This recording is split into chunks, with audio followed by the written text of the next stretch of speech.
Madam Commission President, dear colleagues, in these times of tectonic geopolitical changes, this European Council must send a clear signal. The European Union is a reliable and a strong partner for all those people in the world that are longing for democracy, for peace and for freedom.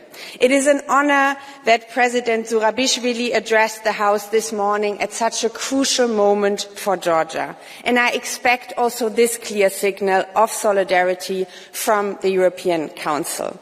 We stand by the side of all Georgians who are fighting for freedom, for democracy and for a European future. Because Georgia's future lies within the European Union. And we strongly condemn the recent attacks on democracy, election violations and repression against peaceful protesters and independent media. And the President said it here, it is very often EU flags that are in the streets when people are protesting for their European future and for democracy. So it is on us not to let these protesters down. And this is why the EU must introduce targeted sanctions against leading political figures that were responsible for the repression.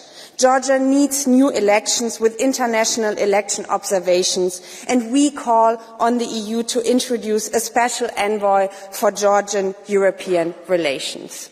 And at the same time, we will not forget the people of Moldova, who also seek peace and freedom within the European Union and who are facing a difficult winter ahead of them. The European Council should also reassure the Syrian people. The EU will help to turn your hope for a free and safe Syria for all into reality.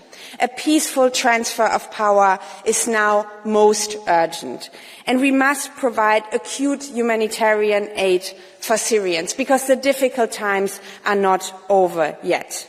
We have to hold mass murderer Assad and his torture masters accountable for their crimes against their own people. Syria is a real defeat for Russia. By abandoning his protege Assad, Putin demonstrated his own weakness before the eyes of the world. His great power ambitions have failed in Syria. And trust me, colleagues, these great power ambitions will also fail in Ukraine. We also see that with the new US President coming in, that the challenges also to the west of Europe are not becoming smaller. We want the European Council, especially against the backdrop of what's happening in January in the US, to deliver on our promise towards Ukraine. We stand with Ukraine as long as it takes until Russia's invasion fails, until peace on Ukraine's terms becomes reality. Whether we look westwards to the US, to the Middle East or to Eastern Europe, the only certainty right now is uncertainty. And the European Union can and has to be an anchor of stability, of democracy, of human rights and of the hope of all those people who want to live in a peaceful world. Let us be, with this Parliament, the beacon of hope for those who are longing for democracy, peace and freedom. Thank you very much. Grazie. Fa quest'ora di intervenire l'onorevole Thank you.